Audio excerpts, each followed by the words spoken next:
What's going on, people? We are Tottenham TV. It's the fan show as Tottenham have drawn their Boxing Day fixture 2-2 with Brentford.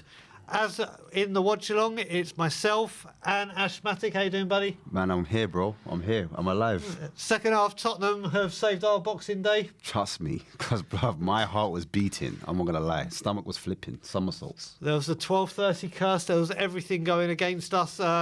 But we fought back. We There's did. a point. Would you have taken a point at the beginning before kickoff? Yeah, I would have. It's away from home at the end of the day. I know the 3 points are essential, but you've seen the likes of Man City lose, Manchester United lose. Yep. Arsenal obviously lost last season. They get points away from the top 6. So yeah, why not? Yeah, I would. You would have done? Okay, Yeah. So next game obviously is home to Aston Villa. Umre. The return of an ex-Arsenal manager, and hopefully... Good evening. Hopefully we'll get back to winning ways then, but this is the fan show. So let's start bringing the fans on, and the first fan is a guy I call Mr. 100%, and hopefully when the Late Show comes back, he will be back with us. Let's bring him on all the way from Australia. It's Asan. How you doing, brother? Good. How are you guys? All good, man. Bless all it, good. bro. Merry Bless, Christmas bless, to you and your bless. family, my friend. You too. So, mate, let's get into it. What was your overall thoughts on the game? I think it's just the same that we've seen for the last few months with Tottenham. First half is we looked devoid of any plan, any action, any ideas, and then it wasn't even second half. It was like 60th minute when we decided to start playing, and then we managed to get 2 goals back. Probably deserved, you could say, maybe to win in that second half. There's a few opportunities we could have capitalized on, but at the end of the day, it's nothing surprising. It's what we're going to get with Tottenham until, I guess, some of the key players come back. If we do anything in January, how that's going to fold out. But for me, it was a similar performance. I'll take the 1 point, but it should never have been in that situation where you're hoping for a comeback. Okay, so let's talk first half. The goal, obviously it was different. At first thought it looked like Fraser Forster had made a mistake, but obviously we saw that from the deflection. What did you think of the defending on the right-hand side, and what led to the goal? Yeah, I mean, it's a back three of Tanganga, Dyer, and Longway. It's not really something that screams confidence in any aspects of playing out from the back, defending set pieces, defending attacks. And they just sort of just let it happen. And Noah's marking the back post. Ball came in, deflection. Forster tried his best, but he got a leg on it, and he got the tap in. And yeah, I don't know. It's what do you do with that defense now? Because Romero apparently will come back for Aston Villa. Will he start? Who knows? But regardless, you still have 2 other players who aren't up to the level that Conte desires. So do you switch to a different system? Do you persevere with the 3 at the back? Who knows? But I think for both goals we conceded, definitely the second goal, you can definitely point at an individual for the second goal. But yeah, it was just shambles from defense. Every time the ball was hooked into the air towards Tony and Mbemba for the counters or for anything, it was just fingers crossed and hope for the best. Yeah, Asan, you just mentioned it. Let's discuss it, seeing that you brought it up. The person at fault for the second goal. I mean, how do you even do what he did? Why do you even do what he did? Yeah. Look, I always hate bashing players because it's never nice, right? You go down the route, they're humans too.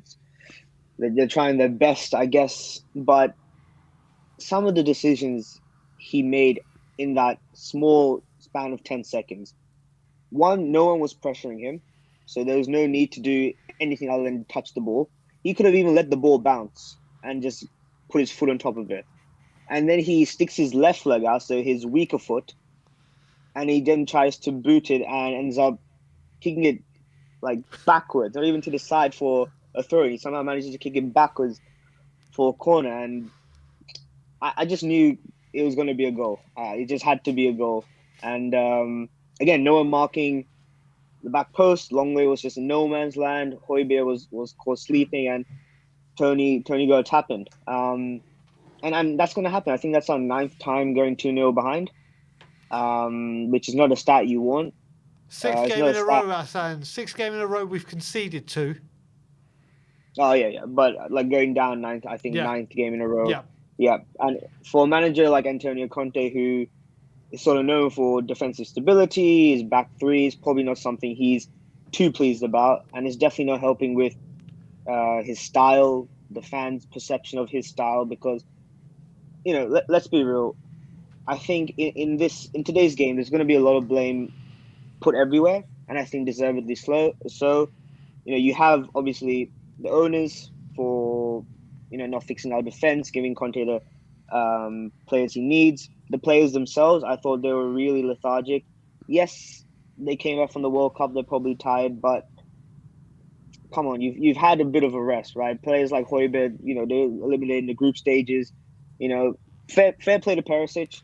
He did the most, and he was putting in a shift. So I'll give credits to him, kudos to him. But for other players, it shouldn't be too much of an issue. The way they were playing in the first half, you would have thought they'd played only yesterday.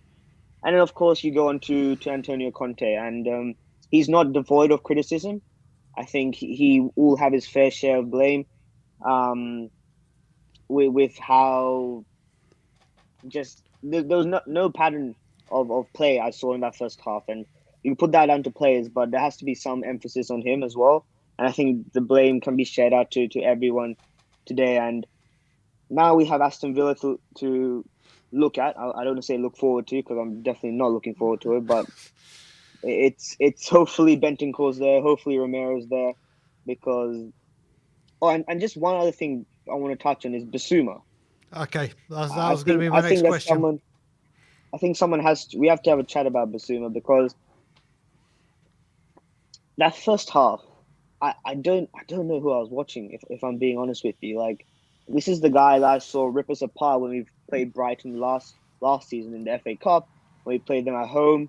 He was taking control of that midfield, bossing off players, and he just looked like someone who'd won a prize to play for Tottenham Hotspur. And I don't know what it is. I thought having that extra time with Conte would have really helped him sort of become more confident in that position, playing in the midfield too. But he just looked like his touch was loose. He was losing the ball. One time he slipped. I don't know what he did. He stopped. He tried to turn. He slipped. He fell on his butt, and it was just shocking. I don't know. I thought he would be one of our underrated signings. He's bought him for 25. He's a player who's probably worth more, and he's gonna really push Højbjerg and Bentancur for the spot. And a lot of fans have been calling for him to start more and more and more. And I guess kind of shows why Conte is not too hasty with that. It's disappointing, because I really thought he'd have a huge second season, but. Yeah. And that was saying that. Do you think that Skip should be given a chance over him, or lots of fans are saying, Sarr, Papa Matta Sarr's been doing the rounds. Yeah. Do you think he gets a worthy mention instead of Basuma? If Bentancur wasn't available, yeah, just to say that before you answer it, Hassan, one thing I think I can say, I couldn't say guarantee, but I could say, I don't think Ollie Skip makes that mistake that could have been the second goal. Ollie Skip gets rid of the ball. Not saying that he deserves to start ahead of Basuma, but I don't think Ollie Skip is that kind of complacent. As I go on, what your thoughts on what Asthmatic said? Yeah, I mean, we can always say that, maybe if Longley had started in the centre and you put Ben Davies on the left, maybe Longley doesn't make the mistake Eric Dyer makes. It's very easy to swap positions and say, oh, this player would have made it, this player would have. For me, I just think that it's weird, because going into this season, I thought, okay, midfield's probably our strongest position. But now with Bentancur gone, I'm looking at him going, wait, Zuma's not doing too good. Skip is all right. Sarr hasn't played a Premier League game at all. And then you're looking at Harvey White and Alfie Devine, who are academy players. So again, the place I thought we had the most cover in is sort of coming back to bite us. But look, if he decides to put Skiff for the next game instead of Basuma, it's a difficult one. Do you change up because Basuma was so bad, or do you put some confidence back into him and say, look, you had a rough start. I'm going to back you again for this game. Prove me wrong.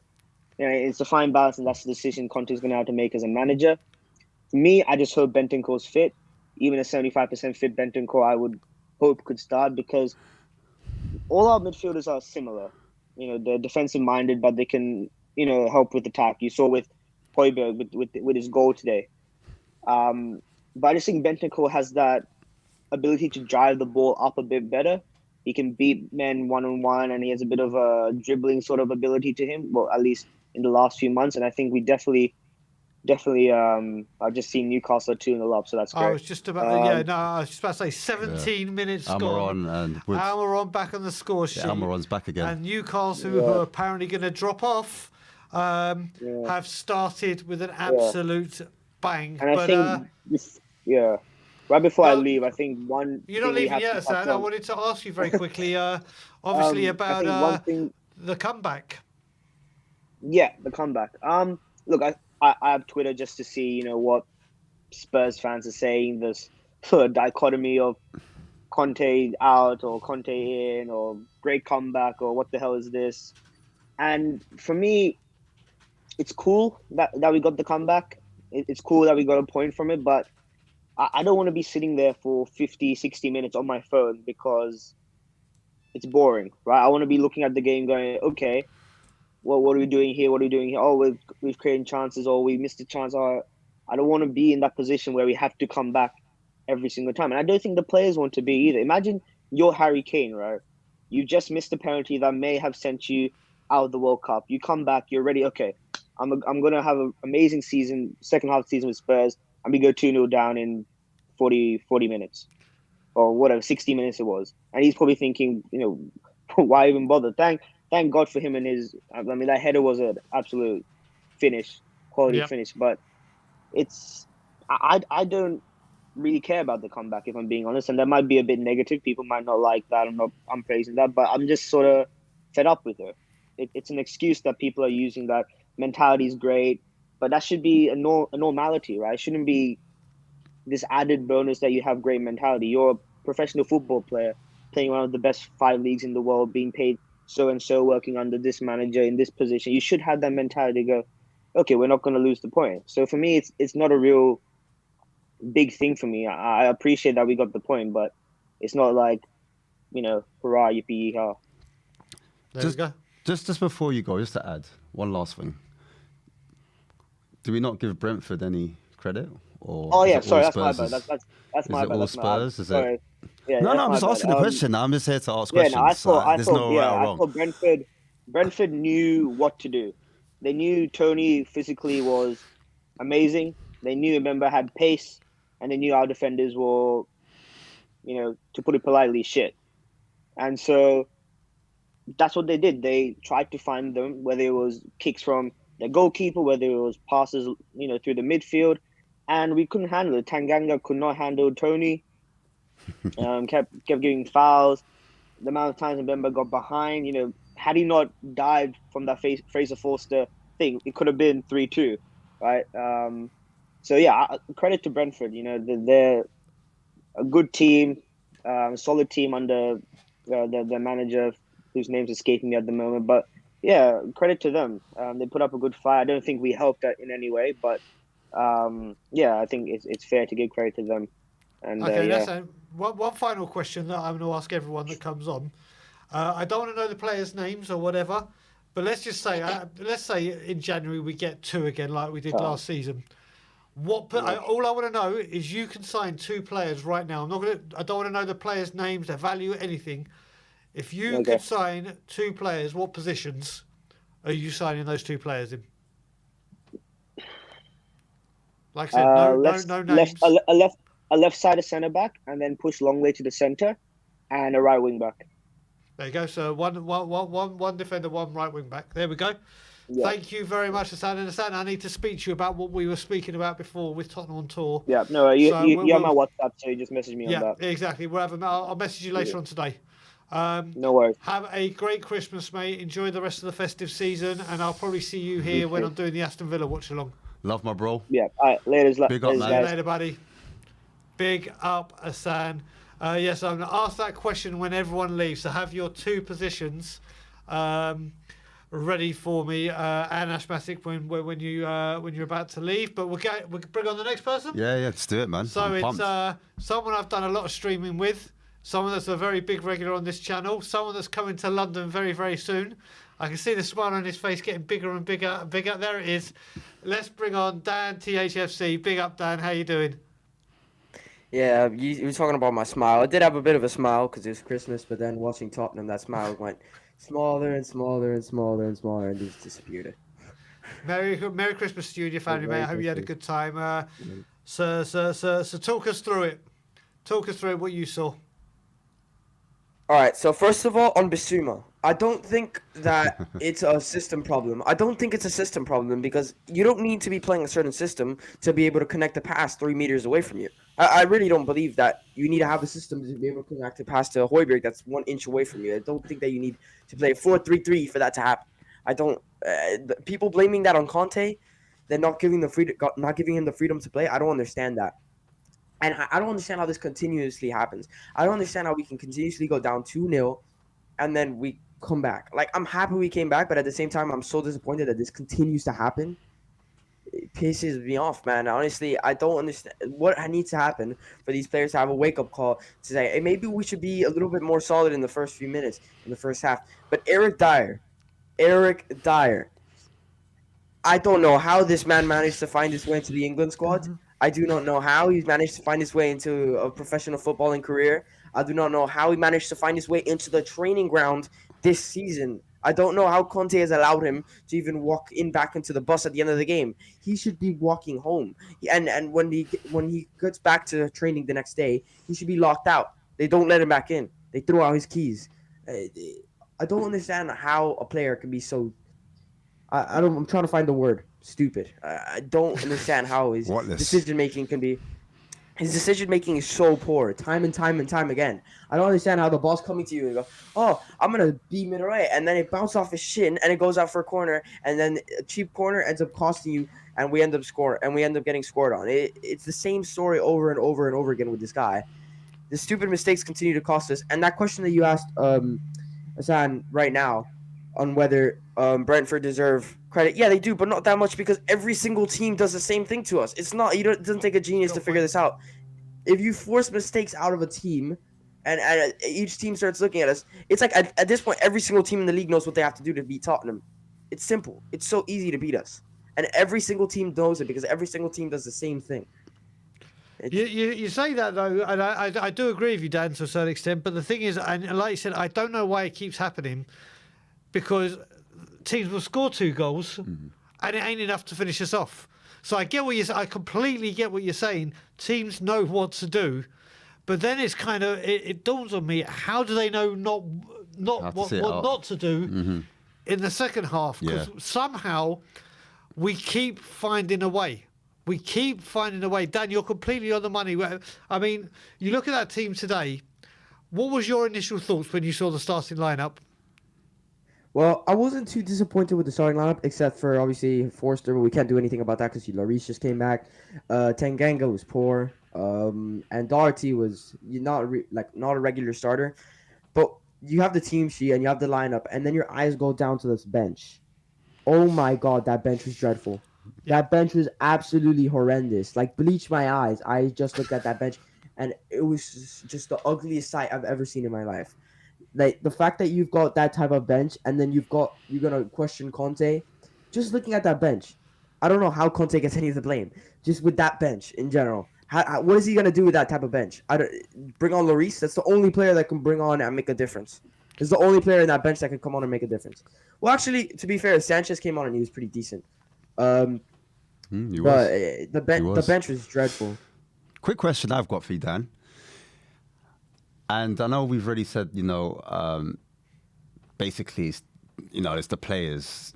But I just want to play devil's advocate for a second. And do you think that teams have figured out Conte's system is in the 4-3-4.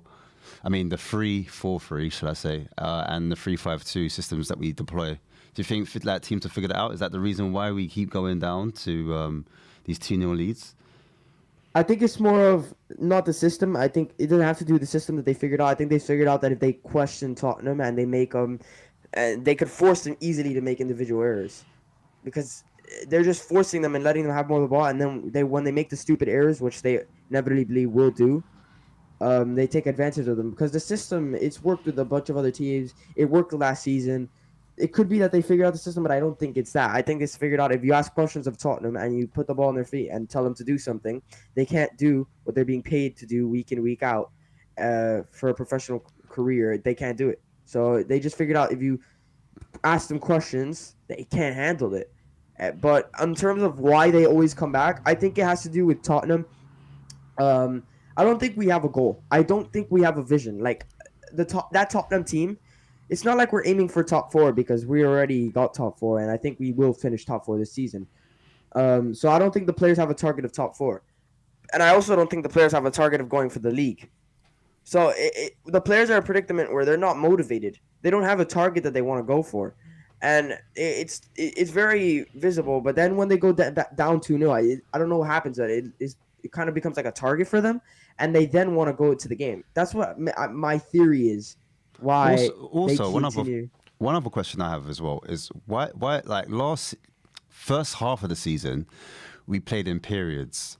So we had periods where we played really well, and then we kind of went off the boil. Sometimes it was the first half and the second half was poor. Sometimes it was the first half was poor and then the second half was good. And then sometimes it's just in periods. And then we were given, as fans, the explanation that the reason why we play like that is because we're saving the players' energy. Yep. And now the World Cup is over, because I assumed it was for the World Cup, trying to save their legs. Do you think there was some truth to that? Do you think now we're going to be able to go full throttle, like 90 minutes of sustained pressure? We're going to be able to press teams and dominate possession, or we're just going to see a full impact Tottenham, for 90 minutes? Or do you think it's a load of BS and that's just the way Tottenham play, No, I do think it's a load of BS. I don't think, because if it was, then why did we play that better today? Why weren't we more sustainable today? So they've just come back from the World Cup.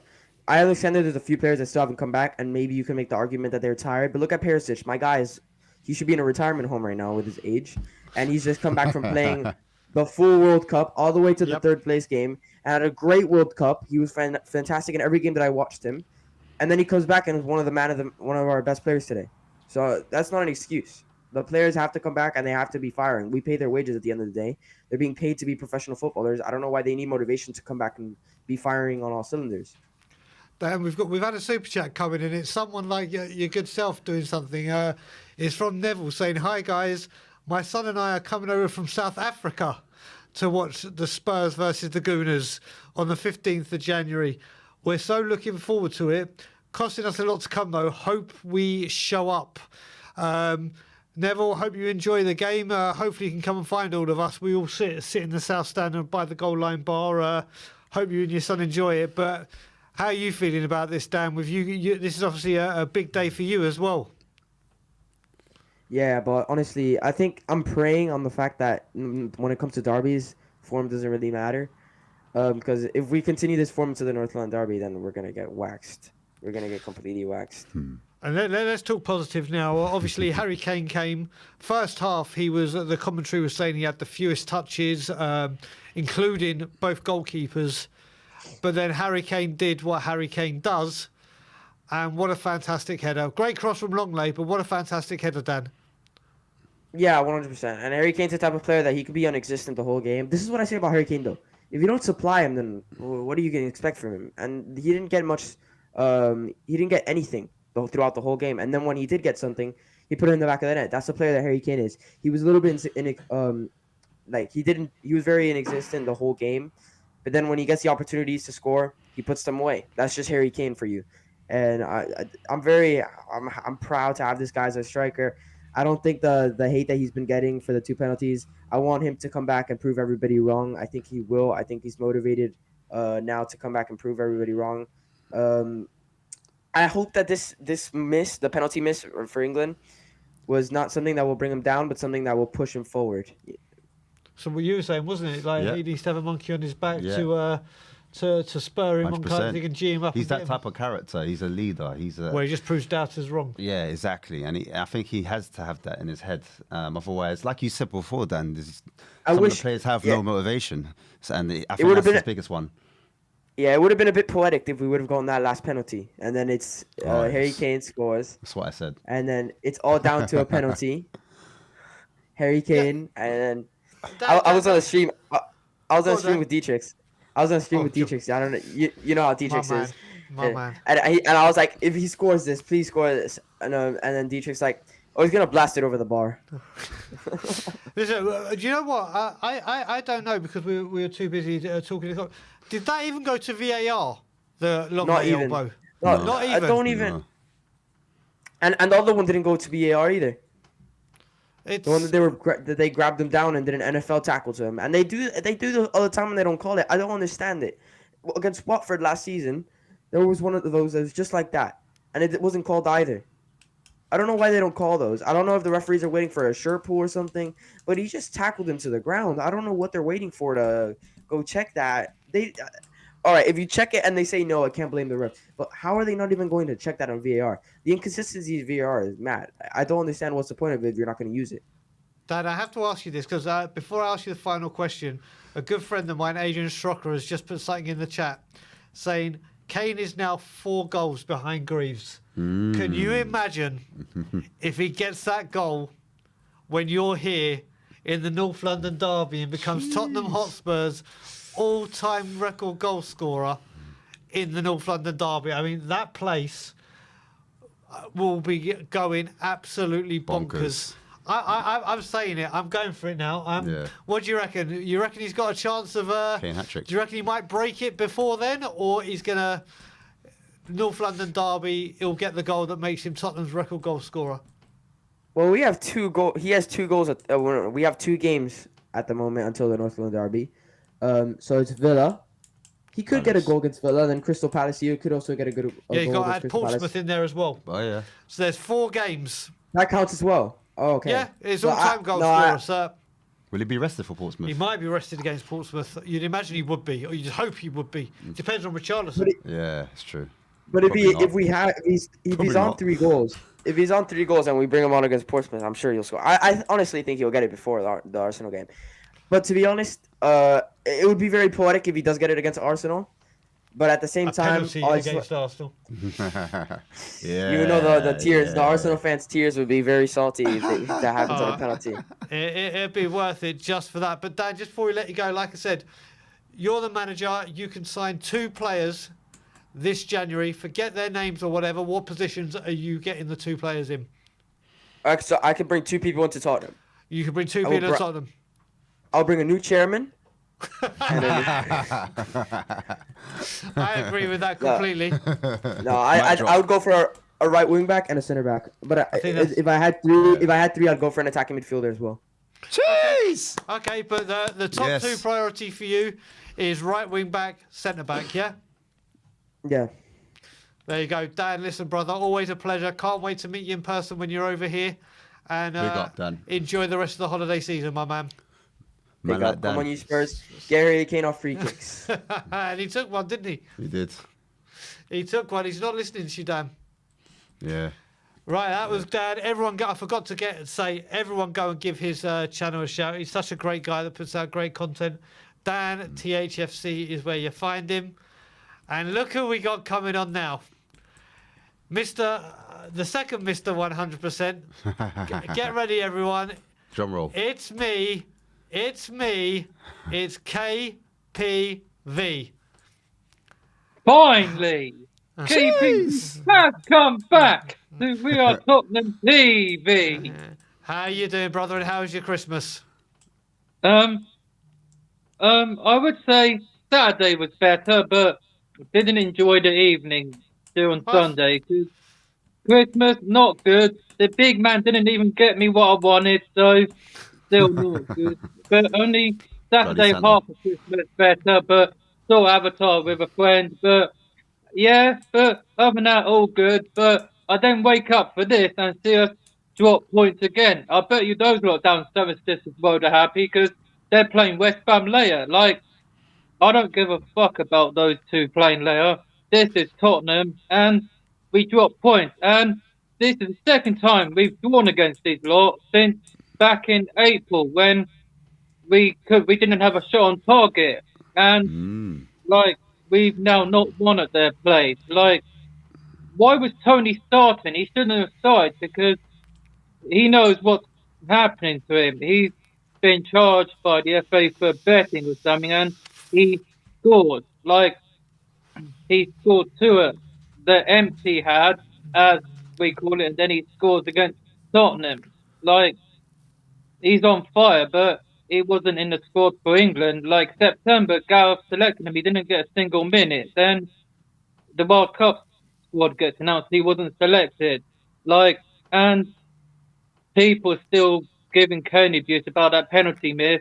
Like, people saying he should be stripped of the captaincy. Give me a fucking break, will ya? He ain't gonna be stripped. Like, should have let someone else take it.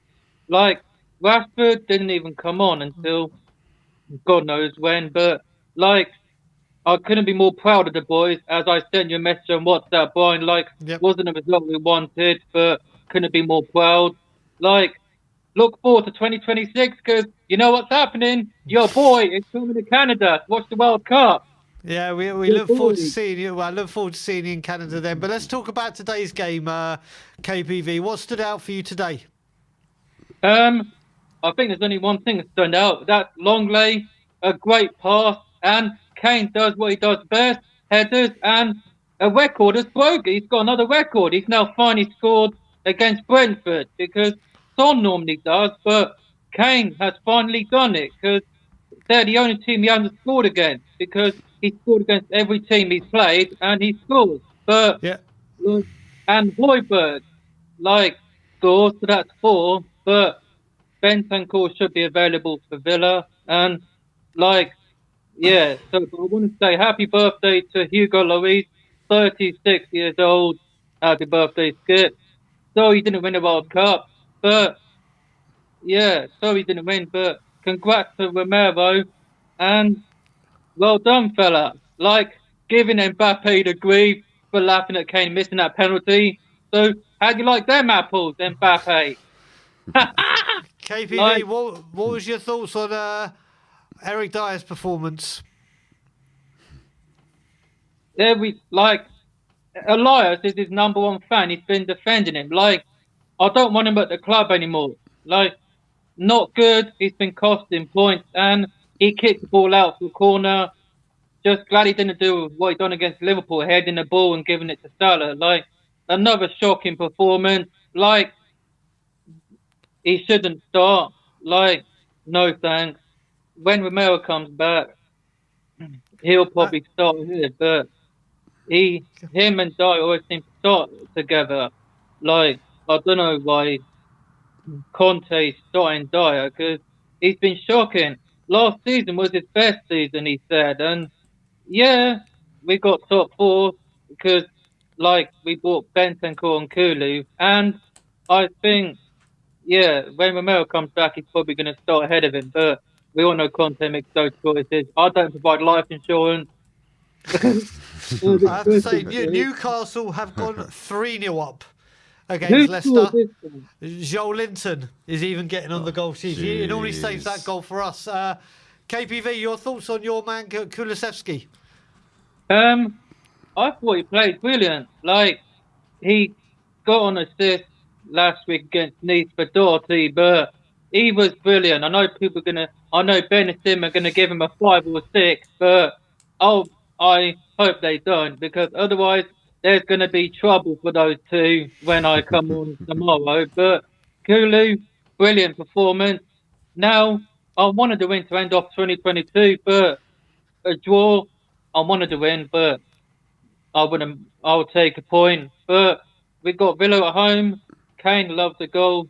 Son scored a hat-trick. And let's hope the front three can score in that game because Son got 3, Kulu, I believe, got 1 but last season. But Villa, they've got Danny Ings, who scores against us every time he plays. Watkins, yeah, who scored when we lost 2-1 in the 2021 season, but that was when fans finally came back, but we still lost. Reggie owned goal then, but and I hear Woden's loan could be cut short because of playing time, but that's not nice, and that's all I'm going to say. But great way to end off 22 with a point. Now the lads can rest and get ready for the home game against Villa. That's going to be interesting, but I want to win. And let's just hope we can. Then we got Palace, who Dawn loves scoring a goal against as well. Then I believe it's City before Arsenal, if that's right. I can't remember if it's City before Arsenal, to be fair. But Carl, last question that we're asking everyone. You've got 2 players. What positions are you signing? Positions. Well, I'm going to name not 3 positions, but I'm going to say what Dan said. I'm bringing a new owner. 2 positions as well. A new goalkeeper, which is what we need. But Yeah. I won't mention the names. You don't want me to mention the names. Fair enough. Yeah. I'd say a centre back. So 2 positions and a new owner, please. And as always, Levy out. KPV, Brian Daigle, Ashmatic in. There we go. You're My in as well, broski. mate. You're in. My in. bro, KPV, you know. You're Look up in. every time. Love. KPV, we'll speak soon, brother. Speak to you soon, my man. See you later. So, yeah. So, I've got, just before we bring on some more, with Newcastle now, everyone was saying with Newcastle, obviously, are they going to be about, is this just a start? And that break could damage them. They've come back flying. They could be spending big in January. Listen, I mean, the way I look at it, you have to remember, Newcastle have no Europe. Yep. Newcastle have no Europe. Reminds me a bit of Leicester. Yeah. Leicester had no Europe. The amount of games they play are going to be less. So whether they strengthen in January or not, I expect their trajectory to keep going up. And you can tell the players are happy. Because guess what? If no new players come in, those players are going to remain happy because they know they're going to start, they're going to get a game. So regardless if they sign anyone in January, it doesn't really matter. Do you know what I mean? They're in a position right now where they're laughing, you know? They're putting pressure on Arsenal now. They're not even putting pressure on City. They're putting pressure on Arsenal. And so the top 4 has become now a top 3 race. Do you know what I mean? Yep. With the fourth place just, you know, getting Champions League. I think that's what it is. And I think you got Man United. You've got who are 4 points behind us with a game in hand. You've got Chelsea. There's 2 games in hand now, Man U, technically, with us. Yeah, now. 2 games. Sorry, I apologise. 2 games, 4 points, 2 games, and you've got Chelsea that are spending like their whole checkbook again, 250 mil plus, to try and catch up with the pack. So, worrying times. Yeah, I mean, I like to focus on Spurs. To be fair, I don't like to look on what's around me, but you can't help. But like, if you're the board, you need to, and you know, for the board, their main goal is top 4. Exactly. That's what I'm getting at. They something needs to give. Do you know what I mean? You've got Liverpool that will strengthen, United that will strengthen, Newcastle that will strengthen, Chelsea are strengthening. Yes. And it's worrying times. But what do you say about we bring the next guest on? Yeah, let's do it. Let's go. Let's bring him on. Loving the wallpaper, Alexander. Let's get Alexander on. Loving that wallpaper. How you doing, buddy? I think you're on mute, my man. Definitely on mute. Hey guys, how are you doing? All good, mate. All Good, good. bro. How about yourself? Merry Christmas. Yeah, thank you. Happy Hanukkah it's over now, but it is. Wishing you a happy Hanukkah. Hope you had a happy Hanukkah. Thank you, sir. And yeah, what can we say? today's game. It's the same old story, isn't it? I think sometimes Antonio Conte must wonder if he's a football manager or if he's running a donkey sanctuary with some of our defenders. Jeez. What did you think when you saw the back three and you saw Tanganga was included? Obviously, Longley and Dyer. I said to you beforehand, Dyer on the left of the three didn't work to the start. I thought that might have been a mishap with the app creator putting it there. But what did you think of that back three to start off with? I mean, we didn't really have much choice. I mean, Sanchez I didn't see any of the games, but Sanchez apparently was not so great in some of the friendly games before the season kicked off again. So Tanganga, look, we know he's not good enough. I mean, he's a lovely guy. I mean, every time he's interviewed, you think he's a really nice person. But we don't necessarily want nice people to be playing for Spurs. We want top quality football players, and unfortunately, he isn't at the required standard for what we want our club to do. So he's good. Maybe I don't even think, to be honest, he's good enough for a backup option, because you saw it today. On that first goal, he was nowhere near the ball for the first goal. I think the fact that he's playing ahead of Sanchez just tells you how bad Sanchez is. Yeah, I mean, there was a lot of things in the press saying, obviously, in the media and ITK saying that, and I even read an article saying that Conte has totally lost all faith in Davinson Sanchez. So then you are looking at Tanganga. Do you reckon? What was your overall thoughts on Tanganga's actual performance? I mean, I just think he was out of his depth. I mean, Tony's a good player. There's no shame in being out of your depth playing against one of the best strikers in the league. But we're supposedly a team that wants to be challenging. If not for the top four, but certainly we want to be looking with our eyes ahead of the top four, and we just can't have players that put in that level of performance that just aren't good. Even if they're backup players, we don't want backup players. We want rotation options, players that can come in and play to the required standard. And Tanganga, for all his qualities as a person, isn't at that level. And I don't think how old is he now? 24. You hear people comparing him to Ledley King. Wow. I mean, in the sense that Ledley King was also once young and promising. Well, Ledley King got a hell of a lot better, and Tanganga's just stagnated. Unfortunately, when he first came into the team, he looked a real prospect, but he just hasn't got any better. So just checked as well. Sorry, he's 23. Tanganga currently is 23. So you're close enough. Yeah. Okay. Do you think? I don't think that changes anything. No. Do you think it would have been a different result had we had Romero and Lloris? Do you think it was that much of a miss between those guys? Do you think Eric Dyer would still played, or do you think Eric Dyer would have missed out if we had like Lloris and Romero? I think Romero would have played instead of Tanganga. I think the other two would have been the same. Okay, yeah. Do you think he would have made a difference, is what I'm asking? To the result? I mean, it's difficult to say. I mean, Romero hasn't exactly, don't get me wrong, he's our best defender, but he hasn't had a brilliant season either. So, we've... Go on. Sorry, no, Alex, you finish. I thought you had finished. Carry on, my friend. No, I'm just saying, that's one of the things. It's like we're conceding goals. That's the problem the team have got. We've got into this habit of going 1-0 down, and credit to the team that they're digging themselves out more often than not. But we seem to be waiting until we're behind before we start playing. So, and Romero's been just as much a part of that problem as the other defenders. So let's have your thoughts on Bissouma's performance. I mean, it's just another letdown, isn't it?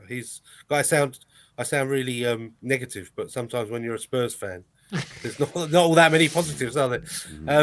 He's just, we signed him. We thought we were getting one of the best midfielders in the league, and he just, I mean, Spurs over the years, Spurs have a lot of players where they come from quote unquote smaller clubs, and the difference is you're at Spurs, you're expected. There's a hell of a lot more expectation, and maybe mentally, he's just not there yet in terms of coping with that level of expectation. That he's come into a team now where he's expected to be at his best every game. He's expected to be in a team that's challenging for trophies. Maybe not winning the league, but certainly putting in a title challenge. And maybe he's not up to that mentally. Maybe he's happy being the star player in a quote unquote smaller club. I don't know, but he hasn't done anything to justify. I mean, it's one of those things. Conte wants more players supposedly, and then you look at the fact that he hasn't played the ones that he's got. But then when you see performances like from Bissouma today, it's not a surprise he can't get in the team, because it's just we were carrying him for the first, I would say, 65 minutes, and even then he didn't do anything wonderful. He just he just stopped being a liability. And No, you're right. So let's start talking about some positive things, some positives that we can take from it. Let's talk about how much influence Perisic had in that second half, because in that second half, I think he pretty much ran the show. I think for us, everything good was coming via him. What do you reckon, Alexander? Yeah, no, I think if you're looking at positives, I think definitely Perisic. I think he's been one of our best players all season. He's been, he's one of our most dangerous players going forwards. I think Longley as well is actually a positive. Yep. His assist for Kane's goal is fantastic cross. It was a fantastic cross, and he actually almost repeated the trick when Kane hit the bar. Oh, was it Longley that crossed that as well? I never got to see who got. Okay. Great. So that's definitely a positive, and I thought defensively he wasn't at fault for either of the goals that they scored. I actually thought that our goalkeeper did quite well today. He couldn't do anything about the first goal. I thought he reacted quickly to the deflection, and just unfortunately, the rest of the defence were asleep. There we go. And then obviously Harry Kane scoring his heading goals, his range. Like we talk about his range of passing and his range of goals with his feet, but the power headers, the glancing headers, the headers like that one, like the other, where he's really got to use his neck muscles to generate the power. It was a fantastic header, wasn't it? No, I mean, it's a great header. Look, Kane is just a brilliant. Look, I think in a few years' time, when he's retired, we're going to realise what a brilliant, brilliant player Harry Kane was, because he's talked about as if almost, you hear people complaining, he's not involved in the game enough, or especially England fans moaning about him. But he's going to end his career as probably the top, if he stays in the Premier League, he's going to be the top Premier League scorer. He's going to be Tottenham's leading scorer, and he's going to walk being the record England scorer. And, on that basis, you have to say that he's one of the best. He's not just one of the best players of his generation. He's one of the best strikers of all time. Yep. Yep. Cool. Completely, Alexander. So, Alex, final question that I'm asking everyone. You can sign 2 players in January. What positions are you strengthening the squad in? Oh, it's a tough one. I think we desperately need somebody to challenge Sonny for his place. And especially because Richarlison, seems a bit injury prone. Yep. And then it's a tough one between a right back or a right wing back or a centre back. I think if I had to go for it, I'd probably say a right wing back, because I think our centre backs, if they're all fit, we can put out a decent enough lineup, but none of the right wing backs are good enough to be starting week in, week out. So, yeah, I think probably right wing back and someone to play on a left attacking player. There we go. There you go. Well, Alexander, thank you for joining us, mate. Enjoy the rest of your Thank you, Boxing guys. Day. Yes, yes. Yeah, And thank have you a great very much. one. Take care, my Take man. care, Alex. Bye-bye. Bye-bye. Bye. Okay, so I've been told we've got loads and loads of people in the back end. And I'm going to get to speak to someone that I've always seen in the chat and never been able to put a name to the face. Well, now we're going to do it. Now we're going to do it. Is it? I think it's going to be his debut. I don't know if it's his debut or not, but let's welcome Rambro. Rambro. I'm so happy to... But nice to meet you, Rambro. How you doing, my friend? And he's on mute. And he's on mute. Yes. Yeah, nice to meet you guys too, man. It's been a while, isn't it? Yeah, it has. It has. Merry Christmas to you, Merry my friend. How was your Christmas. Yeah, Merry Christmas? Christmas, happy holidays, happy New Year, and everything. So, what were your thoughts? I almost turned it off.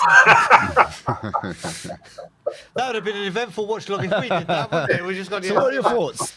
Yeah, see you later. We're off. You know, I'm glad we did come back. I mean, it was. I was going to be like, I've had a really good holiday so far, and then now these guys are going to come and F it up Ruin for me. But they came back, so I said, all right, I'll give them that. It's the first game back after a break, and you know, some people are rusty, some people are having hangovers from the World Cup. But what I will say is, I've finally got to let Tanganga go. He's just not doing it for us, man. He really isn't. What do you think? What do you think it is, though, Rambro? Because I'm with him. With what I find with him, like you might have heard if you're listening to us on the watch along, I call him Google Street Map. And the reason I do that is because every time we have a bad injury or there's a defender that's not on form, we just pick him up and go Tanganga and plonk him there. I think the problem with him is he's never had a position that we're going to say, right, Tanganga, you are a right back, right centre back of a three, or our centre back of a three, or our right wing back. I think if he goes down alone and says, like with Sessegnon, when we say, right, you play in this position at this club, and we'll go from there. But that's my feelings. What's your feelings on it with him? Well, he is in that position where he's kind of a, what do they call him? He's like a utility player. But he's not good in any of the positions. I mean, he's just average. Jack of all trades, the master of none. Yeah, that's right. And he so you know that's how he gets utilized. And sometimes it's just not to his benefit and his growth for his career, and it's definitely not good for us as a team. But I think, he's got to go mid-table, go play with one team in the mid-table, and get his experience. They'll probably keep him in one position. Then again, maybe they won't. But he's just not. He's not for us for right now, and we need someone for right now. It's a shame because of the age as well. I feel like he's 23 going on 24, so we can no longer say he's a young man, he's developing, etc., potential. When you get to a certain age, it's like you should be there now. Do you know what I mean? And I feel like championship maybe. Maybe the run of games, but like you said again with his injuries, he's one that does pick up injuries, and the championship being Tuesday, Saturday, Wednesday, Sunday, non-stop. You got to find out. But also, what you'd want to have with Tanganga is obviously to learn from other defenders. That's correct. And you could say he has been learning, but he's learning from Sanchez and Dyer. So he's definitely be learning. He's doing it. I mean, how could you even explain Eric Dyer's defending for that, or the build? I mean, Rambro, it seemed more difficult to do than. It reminded me of. Do you remember that own goal Reguilon scored against Villa, where he shipped it to the top corner? Just it was too far out. It's just too far. But moving forward, let's try and get these positive things. And what are the positives you're going to take out of it, Rambro? Well, the first positive is that we hung in there and we came back. So that's something to hang a hat on. Although we've been doing it quite a bit this season, and I still you know, when we go down, I still don't think we're going to do it, even though we've done it a number of times. So I'll give the team that they hang in there. It also, part of that is Brentford in this case. You know, they went gung ho in the first half, and I think they got a little breathy in the second half, so they kind of hung back a bit, and then that kind of, you know, brought us on and led us back in the game. So Brentford great in the first half, not so great in the second half. We didn't show up in the first half, and then we came back and tied the game. So that's one of the positives. Harry scoring is always a positive. I got to go back to one negative though. Yep. Insuma looked like Bambi out there, man. He's just like flopping and falling, and what the hell is up with that guy? Do you know how lucky was he that goal was ruled out for offside, Rambo? Oh, jeez. Very, very lucky. Very shocking, lucky. Shocking behaviour. So, okay, back to, good, a positive, Perisic. Yes. Perisic, I mean, he's looked very good today, Perry. For a guy who played the maximum amount of games that you can play in a World Cup, which, you know, includes that third place playoff, you played as many games as the people who got to the final. He came back and really showed his class today. He really did. So, you look at it as well with his age as well. He's not one of the youngest, is he? So he looks after himself, came back and was absolutely... whereas it was coming down the right-hand side first half, he really stood up. I mean, for me, there's a shout even to when Son needs to, like even if you put him more central, I think we've got to start utilising more like Croatia did in a more advanced role. Yeah, agreed. Yeah, it's certainly getting the best. It certainly gets the best out of him. Do you think that the players from the World Cup played better? Obviously, maybe not Kulu, like he's an exception. But I think the players that played in the World Cup, they just looked a bit sharper. I don't know if that could be a reason why you've had players like Bissouma and Tanganga and the rest of them not playing so well. Obviously, Longley played all right, but yeah. No, yeah, I agree with that. I think some of the players who played in the World Cup, they really haven't had a letdown as far as playing fit, you know, match fitness and all that good stuff. They haven't had that, whereas the other guys, you know, they're running up and down in training and whatever, and getting, you know, puking and whatever it is they do, and but when they come out to a match situation, I mean, I watched that Nice match, that friendly. I'm like, what the hell are we doing out there? That was horrible. The first half was good though, Rambro. The first half we were positive. The second half we did a reverse of what we normally do. Yeah, we did a reverse. Can't get it right, can we? Can't get two halves. Hopefully we'll get it right and put two halves together and make a whole. Well, talking of that, Rambro, let's hope we can do that with January. And the question that I'm asking everyone: you can sign 2 positions in January. Where are you signing them? Well, I agree with what most of the people have been saying, but I've also had this thought of the creative midfielder and a striker. And when I say and a striker, I'm like, we don't have to buy a creative midfielder. We can play Harry Kane as the creative midfielder. Good shout. And have him follow the play in. He'll still get his goals. And then have someone up front, you know, but, you know, that's sort of pie in the sky. So I'm thinking more what everyone else thinks. We need to strengthen the weak parts of our defence. And that's another centre back and another right wing back. Well, there we go. Play Jed Spence. Or that. Let's hope. I mean, he's probably going out alone, but Rambro, honestly, an absolute pleasure to share the screen with you, my friend. Look forward to speaking to you a lot more whilst I'm over here, mate, and enjoy the rest of the holidays. Nice to meet you, bro. I'll probably get to see you in Canada at some point, Mr. Daigle. Well, just reach out to me whenever you're coming over, mate, and you are coming to the Scotland Yard. All righty, you got it. All right, my man. Have a great one. Cheers. Thanks, guys. See you later, buddy. Take care. Bye-bye. Bye. What a great call. What a great call. Great call, and man. I know there's quite a few in the back, so let's keep this going. Who we got next? Well, we're just waiting whilst Sammy brings them on. Yeah. Yeah, it's interesting to hear people's expectations of the window or what they want. Yeah. Some people are more like, I feel like it's like a pot side where people want more attacking football, and some are like, I don't care. We just need to stop conceding, kind of. I think we play more defense. attacking football once we sort the defence. Yeah, it makes sense to me. I'm with it. I say 2 centre backs. To be fair. There we go. It's been mixed, hasn't it? It's been, but it has been mixed. And it's good to hear. Do you know what I mean? And I am on board with the attacking mids, but I just think priority-wise, it's definitely the 2 centre backs. There you go. So let's bring on a very good friend of mine on the channels. Let's bring him on, Mr. George. Let's get George on. Georgie Porgy. How are we doing, George, sir? Merry Christmas. Merry Christmas, guys, and I hope you had a good Hanukkah.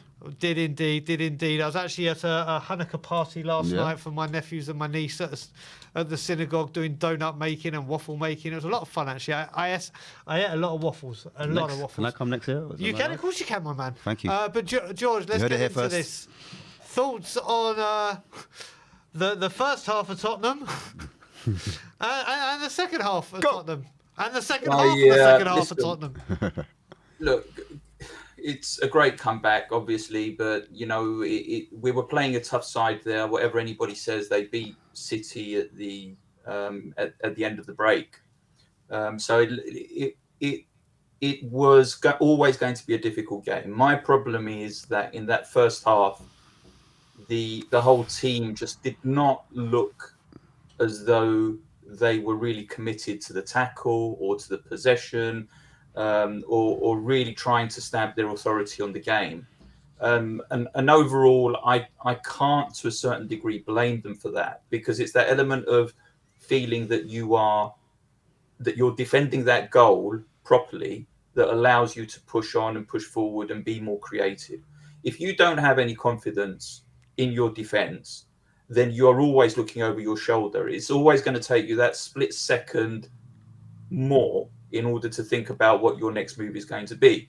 So whether you want to play that quick football, whether you're going to want to push forward, if you don't have the confidence in your defense, it's just not going to happen. You're always going to be on the back foot. And that's what I saw. I was very disappointed in Bissouma.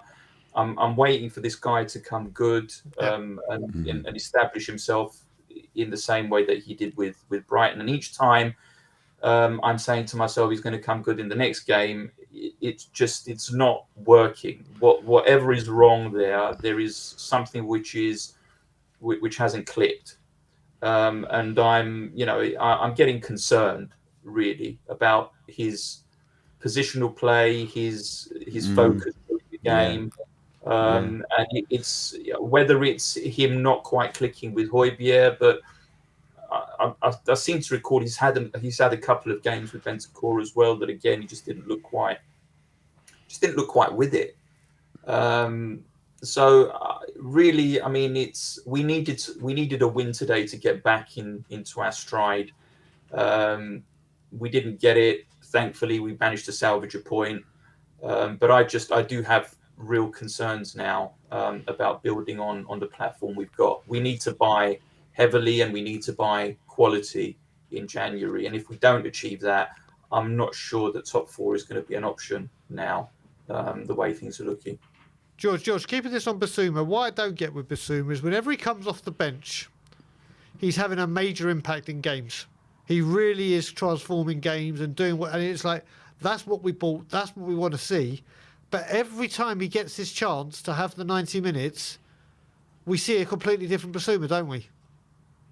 Yeah, I mean, I don't know whether that's psychological or not. I mean, listen, a lot of these games are decided on the basis of player psychology. If you're coming off the bench, then you feel as though you need to make an impact and you're going into the game with that anticipation. If you're starting, it's almost as though I've succeeded here. I've got my feet under a desk. I'm sort of on the team sheet. I'm going to do what I'm going to do during the game, and I'll be successful. It's not quite the same as that. I've got to make an impact on here if I get on the pitch. So it could be that. It's really difficult. There is just so many moving parts here of this whole story. But I think the whole underlying issue here is that if you look at the bench at the moment, we are still lacking quality in depth. It's so evident. And then you hear and you have to deal with all the comments as, oh, Conte's got to be more attacking. Oh, it's not the football that we want to play. Oh, ultimately we need a new manager. And you begin to think to yourself, well, have people not been seeing what I've been seeing over the last 20 odd years? And it just becomes a little bit demotivating, or I certainly find it demotivating anyway. I mean, Conte is trying to do the best with what he's got, and if you're dealing with inconsistent performances like we're getting from, from Dyer, from players like Emerson Royale, I actually thought Matty Doherty today really didn't have too much of a that he needed to be sort of ashamed of. Really, I mean, he did what he did to the best of his ability. But generally that defense just does not know whether it's coming or going, and there's too much loss of focus, and there does need to be some serious surgery back there. Yeah, I mean, there's a Rambro who was just put on a thing that he forgot to mention as well, and we can discuss this with you as well, where he was saying about, again, it's been Tottenham. He's saying about getting overrun in midfield. Conte is being, I don't know if you want to call it stubborn or rigid, but how many times do we get outnumbered in the centre of midfield by going with the holding two rather than playing a three? This is becoming I think it's becoming a he can't find that right combination if Højbjerg and Bentancur aren't there together. Okay, so this is the way I see it. The double pivot is naturally a very defensive formation that you're going to end up taking. It slows the game down. If you're going to use it, it's got to be on the basis that you are struggling defensively with your centre backs, which is exactly what the position was. If you've got a Bentancur, you're dealing again with a bit more of creativity. He's able to spot the pass and play the pass, more the short passes than the long passes. So you do end up with a bit more of momentum coming forward. But what is it that people actually expect us to do here? If we are going to get the ball and try and drive forward and leave that defence so badly exposed, with somebody like Tony there, we were going to get ripped apart by Brentford. And we are talking about Brentford here. We're not talking about one of a prospective top four side.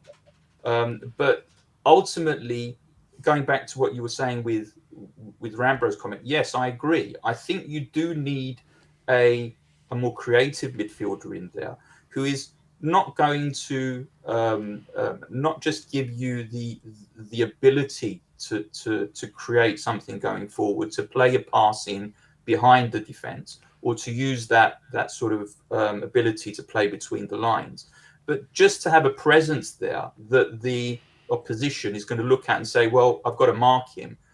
He's somebody that I have to deal with. You get the impression at the moment with our midfield that there is nobody like that.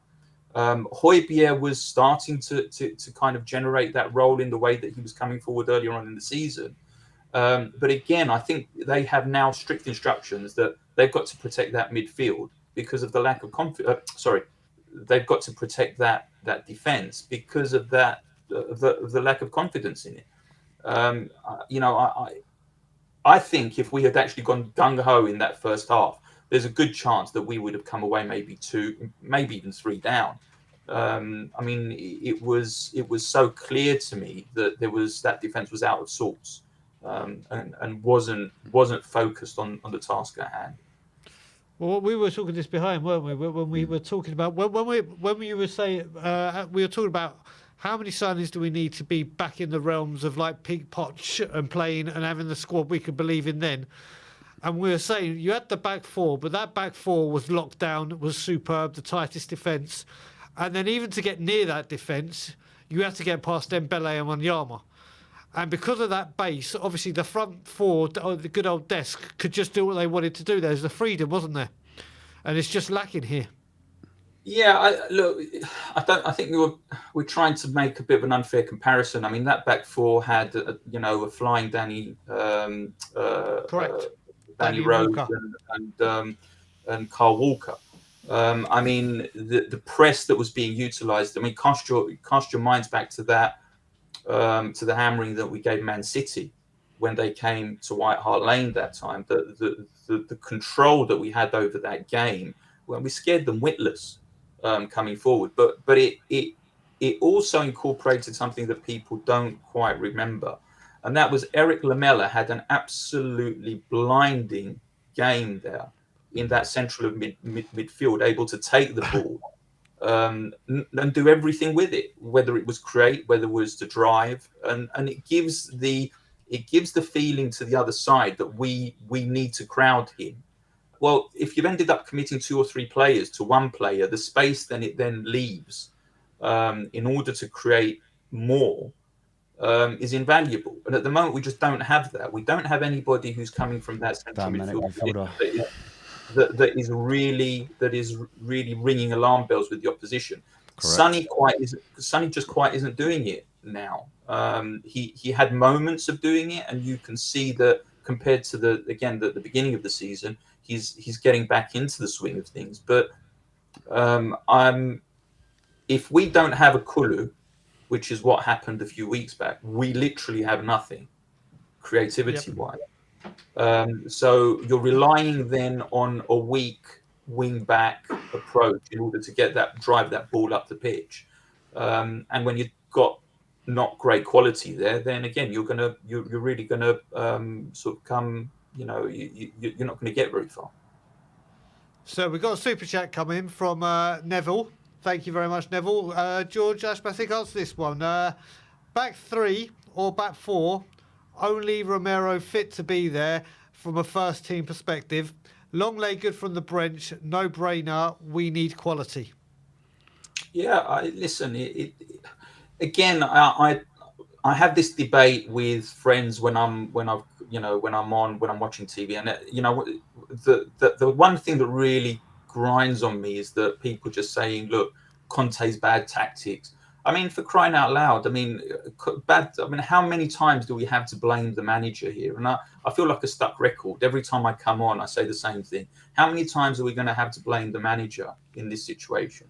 It's not the manager. It's unfortunately the players that are there, and I don't like blaming players, but Tanganga, I just do not think that he is going to make it in a top 4 side. He is one of our own. He had great. We all had a sort of a high regard for him, especially after that game against Manchester City, where he did so well. I was expecting him to come on leaps and bounds after that, but it's very much a Jekyll and Hyde. He then got sent off and pulled apart by in the Palace game, and ended up getting sent off. He's seems to be suffer with injuries. We've got to be looking ahead of players like Tanganga. I wish he was the player that I thought he could be, but we've got to look at forward here, and I just cannot see him cutting the mustard in trying to get us into that top 4 position. A mid-table side, absolutely, but I do want to see us really trying to win a trophy at some point, and I just don't think him in defence is going to do it. Yeah. So a couple of questions. The final question is the question I'm asking everyone. But what was your thought on the attacking side of things, George? Attack on it's what's holding us up. To really, I mean, again, Kulusevski, Sonny, Kane, they are all going to when they're in full flow, when they're in full stride, you're going to have a very brave team that's going to come up against you that isn't going to sort of drop back on the back foot playing against those 3 players. The only problem is that the press isn't working. When they have the ball, if we try and deal with a high press, you will find that a lot of teams will get in behind us. And without that, you're naturally slowing the game down, which isn't the best game for those players. So those players need that ball played in front of them. They need that to get the ball at their feet, and they need to be attacking players. And I'm not sure that we're giving them enough exposure. We do need more creativity in that midfield, and without Bentancur, I think you could see today that it was sadly lacking. Any positivity? Any positive thoughts on the game? Anything? Yeah, I mean, look, we come back. That's the main area of positivity for me. We've been in these situations before, and we can come back, and we can pull a losing situation, we can pull out a winning situation out of what was a losing situation. So that's really positive. We've got some hugely fantastic, I would go as far as say world-class players in Harry Kane, in Sonny. But look, if one of those key elements drops out for a while, then we're going to struggle. And that's where I fear that other teams are getting slightly the rub of the green with injuries, which is keeping them sort of in and around the top 4 position. But, your previous guests have mentioned it before. We've got Chelsea strengthening. We've got Newcastle strengthening. We've got all these clubs are strengthening. And, we're struggling to get our manager, who's an elite manager, to sign a contract. So, look, yeah, there is room for positivity here, but when we are dealing with the same mouse on the wheel situation where we're just, we just seem to be going around in circles, we get ourselves into these great positions, and then we sort of press the self-destruct button. It's let's just say it gets a bit annoying. It does. And final question, George. 2 players you can bring in January. What positions are you filling? Left-sided centre-back and creative midfielder. There we go. George, brother, always a pleasure. I will Big up, speak to you George. very soon, my man, and take care and Love, enjoy the bro. rest of the holiday season. Have a lovely. Thanks, guys. See you later on, buddy. So, come on, you Spurs, from George there. We have a members chat from a very good friend of mine, Amir from Israel Uncovered. Big up, Amir. Big up, saying, Amir. Conte need back in. That defence will get us absolutely nowhere. We need quality defenders in January. Big up, Daigle and Ashmatic. Great hosts. Thank you very much, bro. brother. Love. And now we're going to move on to a firm favourite of the channel. Eagerly waiting to hear what this man has to say. Let's bring on the Joracle. Joracle. Yes. How are we doing, Jory, my man? Hey guys, happy holidays. Happy Merry holidays. And to you and your Jory. family, mate. I hope you had a great one. So, Jory, let's get into this, my Straight into friend. it. What have we got to speak about? Where to start, man? There's so much. There's so much. I don't know. Like you've been asking for positives, Brian. Let's start with the positives. The positive is one really big positive is for the price of a pint of beer, you could upgrade our centre backs. So that's the positive. Oh jeez. Oh wow. That is a very big positive. Yes. Oh wow.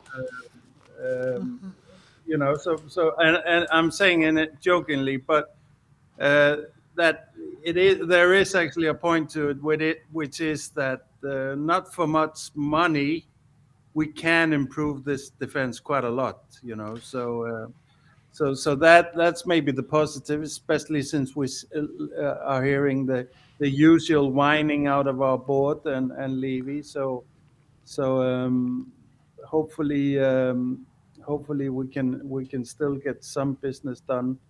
I think today also in terms of the center backs, like for me, it's like, first of all, overall, I'll get back into it, but I'll just start by saying there's 2 Spurs communities basically. Mm-hmm. One is playing football, the other one is playing Monopoly. One is the fans, the other one is the board. Mm-hmm.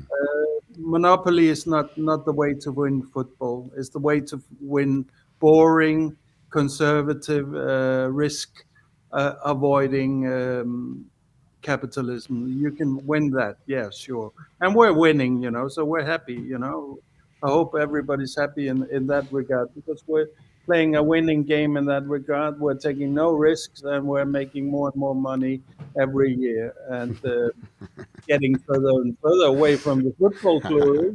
Yeah, but we're making more and more money every year, so that's great.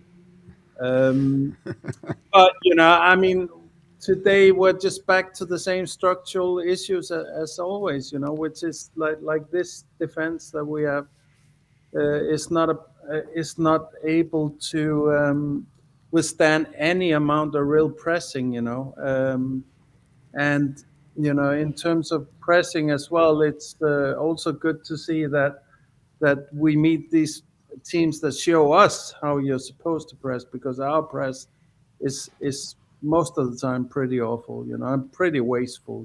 So I think.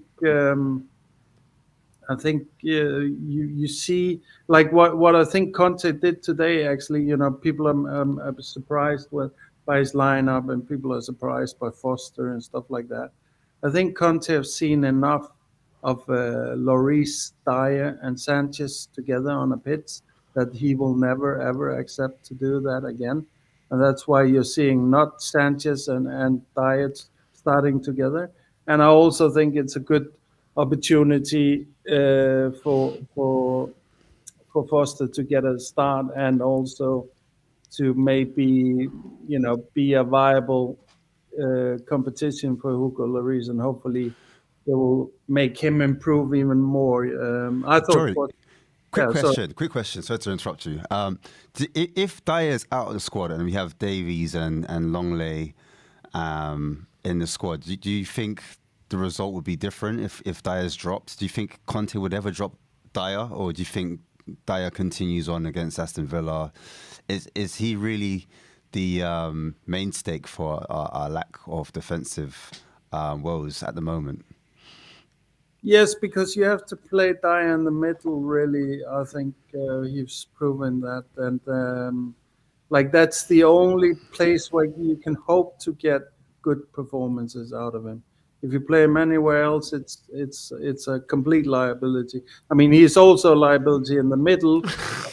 Once in a while, or like most of last season, it turned out pretty good. It turned out pretty good because our midfield was very strong. It turned out pretty good because our attack was really buzzing at that point. So everything was moved up the park and really didn't put the same amount of pressure on. This is what teams have now seen, is like, if you want to get at Tottenham, you need to apply pressure right from the get-go. This is why we see us go on behind all the time in the first half, is because teams know that it takes a little bit for our offense to get going, and that window is their opportunity to press our defense. And of course, I'm really unhappy. Like there's way too lazy pressing by Kane and Son and so on from the start. They become better and better towards the end. Which should be the other way around. So I'm not. So just happy. a quick question again, Jory. Sorry to interrupt again, but who do you start for the back three? Who's your back three that starts against Aston Villa if Romero is not available? For this game, and I think you saw it, for this game, it should have been Langley in the middle, Ben Davies on the left, and then Sanchez on the right, because Sanchez has the speed and power to deal with Tony. I don't think the way we started it now, it was working. But I mean, I'm not like, that's also a recipe for disaster most of the time. I'm not saying, but Langley in the middle for me is like, until we get new reinforcements as centre backs, I need Langley in the middle all the time, because he has a little bit of football IQ. He has a little bit of maturity in him. He's not a scared political overachieving. That's the other positive thing, is basically we're seeing our defense overachieve all the time. These players are absolutely awful. They're way beyond their skill level, most of the time. So we should be praising them, because they are not at this level at all. Joey, you talk about Longley and being the centre. I actually agree with you there. But also, what a fantastic cross for Harry Kane to get that goal. I mean, the header is exquisite, but the cross is magnificent. Yes, I agree, and I was happy to see Kane kick on. I was worried that we would have a bit of a hangover situation with him, understandably. But I also have to address, and this is again this culture around Spurs, which is absolutely doing my head in. I mean, we have to stop grabbing this blanket, this comfort blanket that is Harry Kane's personal accolades. I only care about one Harry Kane personal accolade, and that's how many cups and titles he has won. Correct. The rest, I don't care about any of them. I think it's a loser's excuse to try and find some comfort in it. I, of course, am happy as everybody for Kane that he does do so well for himself.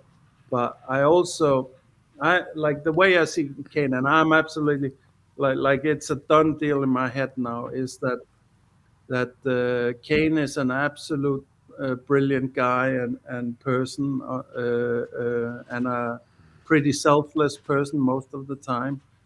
But and he's one of the best strikers in the world. He's one of the best tens in the world. He's not a great leader. He's not even close to being a good Premier League leader in my view.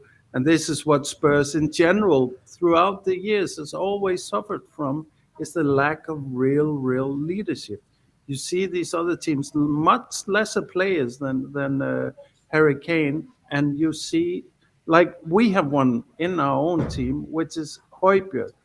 Now, if Harry Kane was like the true leader that we always could depend on as a leader. Now I'm just talking as a leader, not as a player, Yep. not turning up and scoring that winning goal or nothing like that, but to get the whole team going, he would be like Højbjerg is all the time.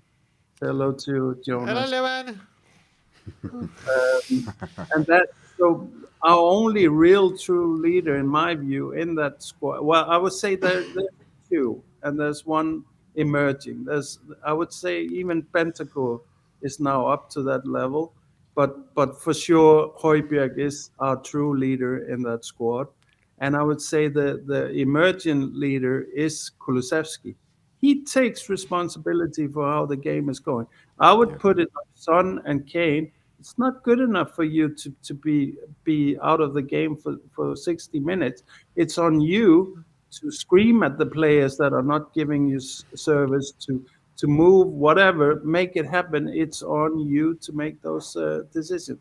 Also, another thing about leadership, yeah, a true winner and a true leader is not going to be best friends with the biggest loser in the squad, which is Dyer, in my opinion. That just shows the soft underbelly completely, you know. And I know everybody's going to hate on me now because nobody can stomach any kind of pushback on Kane. But Kane is a world-class player.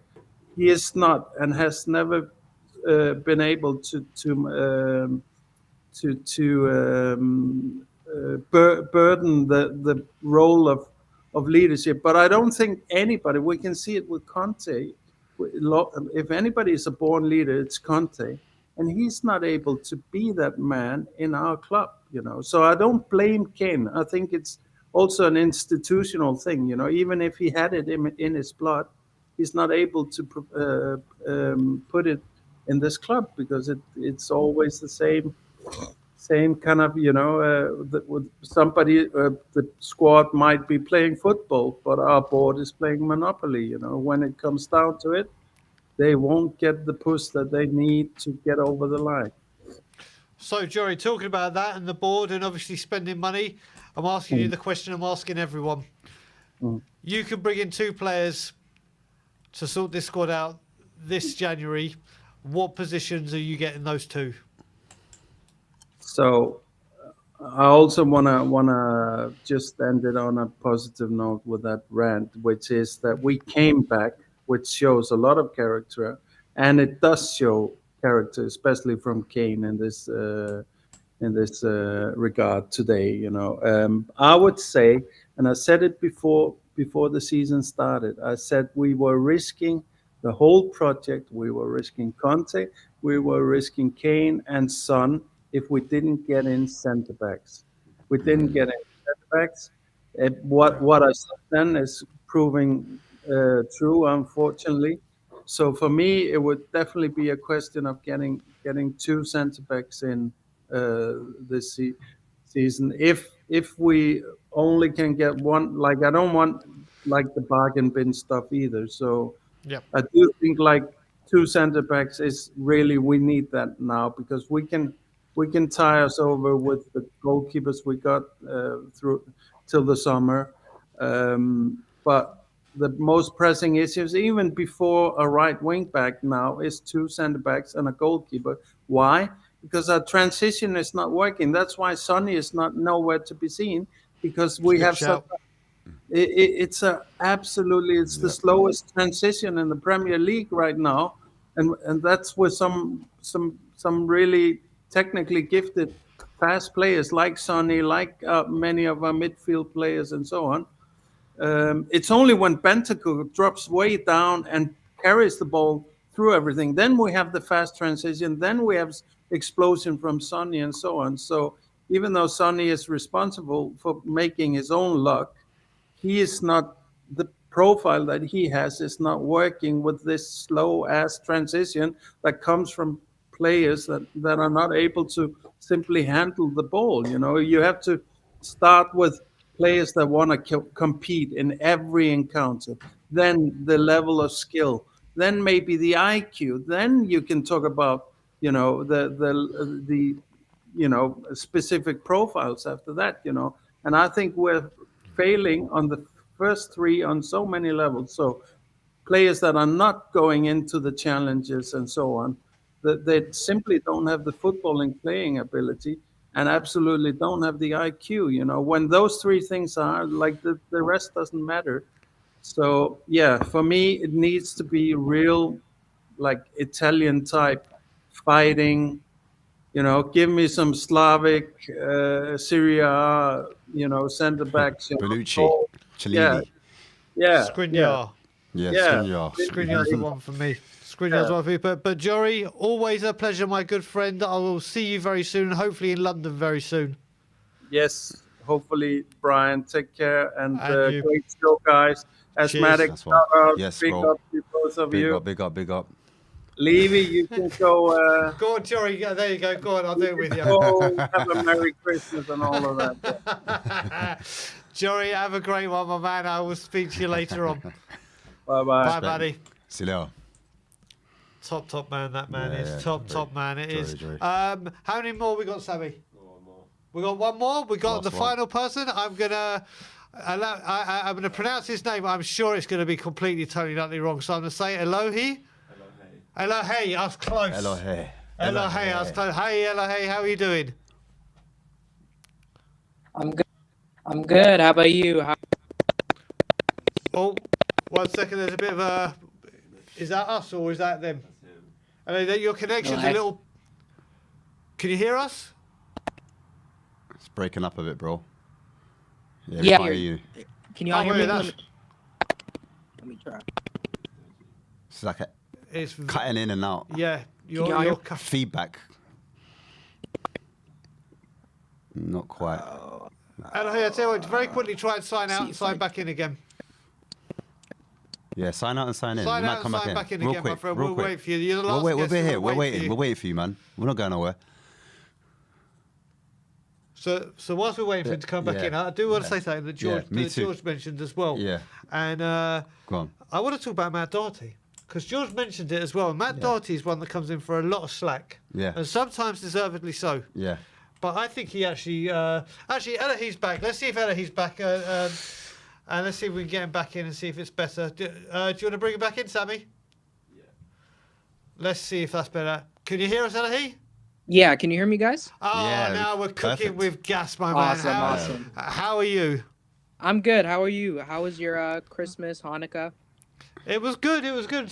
Yeah, Christmas was good. Lots of food, drink. So yeah. I was just talking about Matt Doherty, Ellie. So we'll discuss this as a three, then we can get into what you were going to bring on. But I think Matt Doherty, like George said, did well today. He did. what he had Yeah. to do. What do you think? What do you think, Ellie? Yeah, I think he played great. I think the preseason really helped him out. Yeah. I think he desperately needed minutes, and it really upped his confidence getting those, I think, 4 goals in 3 games. So that really helped out his confidence. He's always had a great relationship with Kulusevski, like even dating back to last season. So him and Kulusevski are a good pairing, I think, on the right. I mean, I do think we need more quality on the right, but I think for now, which is why I don't really want to sign a right wing back in January, because I feel like we could get a higher quality than maybe a Pedro Porro, because as we see, if we don't really go with the Conte signing, he's not really scared to not play them free gen sprint. So Very good shot. so I think maybe we should wait on that, ride out the season with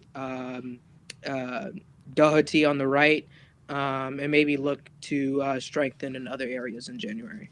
Yeah, I mean, quick question, Ella here. What is a priority for you in the centre back position? Would it be like a left centre back? Would it be a central centre back, or would it be a right centre back? What needs to be strengthened? If it was like one, you had to choose out of the 3. I mean, I would say center just to get Dyer out of there, but I think Longley has been playing well, especially when he gets consistent minutes. So I think definitely getting Dyer out of there would suit our needs more than Longley. I'm not sure. I don't think we have a buy option on his loan, which I didn't really understand at the time. Makes no sense. Yeah. So hopefully we could get. I mean, with Barcelona needing money, hopefully we can get him on the cheap, because I think even if we do strengthen at the left-sided center back position, I feel that he would be a good option to come off the bench, because he could also play the middle in case we don't get someone to replace Dyer. Yeah, I mean, so I can say one of the reasons that there's no buy option in that contract was apparently it was going to be easy to get Gavardi or Bastoni next summer, because next summer another year's gone down on their contract, and everything's going to be easier. So there was no option or obligation, because obviously he was a stopgap, and I've now nicknamed him Long Gap, because he's not going to be Long Lay, he's going to be Long Gap until we find the solution. That's why I think there's no clause in that contract. But what was it you wanted to talk about? What parts of the game did you want to discuss? I mean, the obvious choice is to talk about the defense, how leaky we are. We keep making individual mistakes, which has been our downfall for many years at this point. Without, like, especially since Dyer is in the middle center back in a back 3, the middle center back is the most important in my opinion. And when our most experienced, as I guess you could say, our most experienced center back, the one who plays in the middle, the one who's supposed to be the leader of the defense, is the one making the most mistakes, it causes our downfall. Like, how many points does Dyer need to take away from this team before we see the back of his shirt? Like, he needs to go, honestly. Yeah, I mean, the thought, obviously, we had the media talking about this new contract. Honestly, if he gets offered a new contract and he signs it, for me, I don't know how much more people need to see that there is no willing to strengthen this squad, and it's cheaper to. Managers love Eric Dyer. Yeah, that's another thing. It's really baffling. I don't understand. I don't know if it's because he talks a lot, he's got the communication skills, or he has the attributes, the potential to be something he knows so great. 3 languages. He does, exactly. He's bilingual. So. What was your thoughts on Bissell? Let's move further up the pitch. Let's start going up the pitch. What's your assessment of Bissouma? Not just in this game, since we've signed him. I thought Bissouma played quite terribly in the first half, but really grew into the game. I feel as though if he gets consistent minutes, he could be better for us. and I like before the season started when Conte was saying he was struggling with the defensive part of his game, which was what we bought him because he was supposed to be a defensive anchor. So that was very troubling to hear, and that he was struggling with the system of a double pivot. I think that he, he he needs to get more consistent minutes in order to really understand what he has to do there in the middle of the pitch. He gives up the ball too easily as well, which hurts us because if our midfield is the one giving up the ball, they have they have Dyer in their sights. So uh, he needs to be more confident on the ball. Needs to play the ball much more quickly, which I feel as though he did in the second half. So I think Basuma maybe needs to take a page out of Bentancur's book, maybe getting higher up the pitch, because our Kane and Sonny don't really press as often as they used to. So we need someone to be like Bentancur. We see him flying up the pitch sometimes, just putting pressure on the opposition back line. Maybe Basuma could fit that role better than playing more as an anchor man. There you go. And then we're moving further up that pitch. Let's go to, and I'm going to include I think we've got to include Perisic in the attacking part because let's say the four. What was your overall? Let's do Perisic, Kane, Sundeki. What were your thoughts? Perisic always been class. His crossing is just unreal. We really needed that in this game because it was very hard to break down their three midfielders. So it was hard for us to break through the middle. So coming off the wings, we really need Perisic to supply those crosses. As for Sonny, I think his link-up play has let him down this season so far. He's just I feel as though he's caught in two minds, whether to straight attack or link up with maybe a Perisic who is far up the pitch. So they need to get something going there. They need to start gaining a better relationship. Kane was class. First half, he just wasn't getting the supply. So I don't really see why people were blaming him. It was kind of like watching him at the World Cup when he was just not getting any supply, and people were like, "Oh, why is he not playing as a 9? He's playing as a..." Like, Kane can do both. It's just he needs the supply in order to supply others. Decky, he was great. Decky is one of probably our only creative player when we don't have Bentancur on the pitch. So like I said, with him and Doherty, they have a really good relationship. So it was easy for them to play on the right wing, and his dribbling is just it's just impossible to stop him. I don't see every time he gets the ball, it's pretty much impossible to get him off the ball. He's very good from cutting in on the right, getting on his left. His shooting let him down today, I feel. I feel as though he got into some great positions, but his shots just weren't strong enough, or they were just going straight at the keeper. So it's just he was very unlucky on that point. But other than that, I feel as though the front three played well. Other than Sonny, he just needs his link up play to increase and gain more of a relationship with Perisic. Great points. Great points. You have any other questions? No, I totally agree with him. I just would like to add to it, to be fair. Then add away, my friend. Add away. I think with going back to Basuma, I honestly think with midfielders, you need rhythm, you need chemistry, and you need minutes. And I feel like in that too, he was a bit unfamiliar. Last time he played it was against West Ham, as I said before. In the free, he's more comfortable. When you're coming off the bench, you can see it Actually, more. I think he started against United. Against United as well? I think he started against United. Yeah, okay, cool. So and we know how that game ended. He was dreadful. Exactly. So I just feel like he just needs more minutes in that position. Will he get it? I doubt it, because Bentancur will be back and he'll be back on the bench. Yep. So he's just going to be one of those players that frustrates. I don't like his body positioning He faces our goal a lot. I prefer him on a half turn. He needs to learn how to adapt his running when he's with Højbjerg and be the box-to-box midfielder we know he can be. Long passes, we haven't seen that a lot from him. Short passes, let him down today. It wasn't his accuracy in passing was terrible, and winning balls back what he needed to do. He wasn't doing that.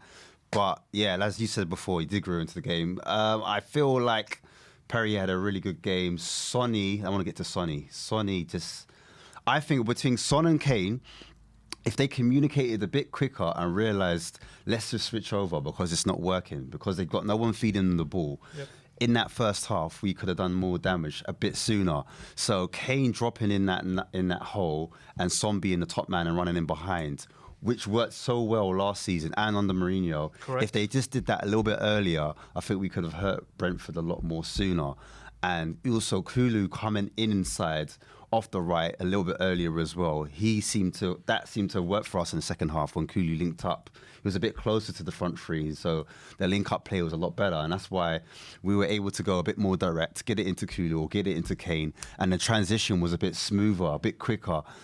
We didn't have to build up, and then when you build up too slowly, they build up their two back lines of defences, etc., etc. Do you know what I mean? Yep. And that's it, really. The back three, again, we just can't play. I think a right-sided centre-back is what we need because we've got no option. Tanganga, no, but Romero's not there. I mean, when Romero's not there, it all falls down because Tanganga, Sanchez, none of them are good enough. But if Romero's there, it's the only thing that's holding us together. Because Longley, to be fair, you could have Ben Davies as a left centre-back, you could have Longley in the middle, and you could have Romero there, and then we're fine. Do you see what I'm trying to say? We've got two-sided, left-sided centre-backs that are more competent than the right-sided ones. So I think the balance is, if we buy another left-sided centre-back, it's like we've got three competent left-sided centre-backs. I won't say Ben Davies, but you've got more left-sided centre-backs that are competent than right-sided centre-backs that are competent. But I do agree, the middle of the park, the middle of the centre-back needs to be addressed. That's so, all. Edahi, it's been honestly a fantastic call, my man. It's been a pleasure meeting you. Yes, bro. Appreciate it. We've got the final question that I've been asking everyone. You can sign 2 players to strengthen this squad in January. What 2 positions are you strengthening?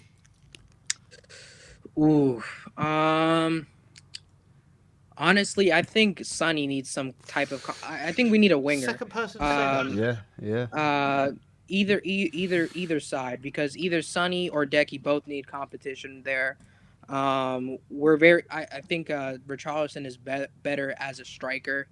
We saw that in the World Cup. He's just better at the center of the park. And then a center back, of course. I probably go for a center back. Because I don't really know, because they said the last window they said, oh, we signed numbers, and then the next one will sign quality. What numbers? Like only 2 signings have played like consistently. So I don't really know what they meant by numbers, and we keep getting priced out of these when realistically we shouldn't be priced out by anyone. We have the Champions League revenue. We finished top 4, so we should have quite a bit of revenue. And they keep bragging at their that we're very profitable, but they don't spend the money. So we need to see signings soon, because I feel like the January transfer window this season will be the most crucial, because we see all of our rivals. We have maybe six teams fighting for top 4 spots. So I think the team that signs not only the most players but the most quality players is the ones who are going to make the top 4. So we'll see how that goes. But yeah, I'd say a winger and a center back. There we go. Honestly, great call. Love that little rant you went on just there as well. I was trying to tee me up for a Daniel Levy out rant, but not today. I had to. Hold him back. Hold him back. I'm here with Simeon tomorrow, so tomorrow will be, it's Boxing Day. I'm going to have a nice chilled out one. I don't need to burst a blood vessel. I don't need grief. But yeah, Elahi, listen, I hope I get to speak to you on We Are Tottenham TV a hell of a lot more whilst I'm over here, mate. It's been an absolute pleasure, and have a great one, my friend. You as well. Come on, you Spurs. Come on, you Spurs. Love, bro. So, great call, man. That's the end of the fan show. But before we go, I'll just give an update on the 3 o'clock kickoffs. Fulham battered Crystal Palace 3-0 at Palace. Palace went down to 9 men. Wow. Mitchell got a straight red, so I think that's a 3-game ban, which means he'll miss us. Lovely. Everton, oh my God, it was 1-1 with Everton Wolves, but it looks like Wolves have snatched it, and they did in the 90th minute. Jeez. Wolves have beaten Everton 2-1. Newcastle fans, you're not daydreaming. You are second in the Premier League. Only till Manchester City play, but they have battered Leicester 3-0. And Southampton have lost to Brighton 3-1 at home. Wow. So Brighton are starting to pick up the results now under the new manager as well. So, Ashmatic, it's been great spending the day with you, mate. It's been great meeting you. Nice meeting you. Big up to Sammy in the back end, been doing his job brilliantly. And thank you to everyone that has tuned in for the watch along, the instant match reaction, and now the fan show. I'm back here with Simeon tomorrow, where we'll dissect everything into a bit more depth, and we'll get Simeon's outtake because he was there at the game. Everyone, like, comment, share, subscribe, and as always, come on, you Spurs.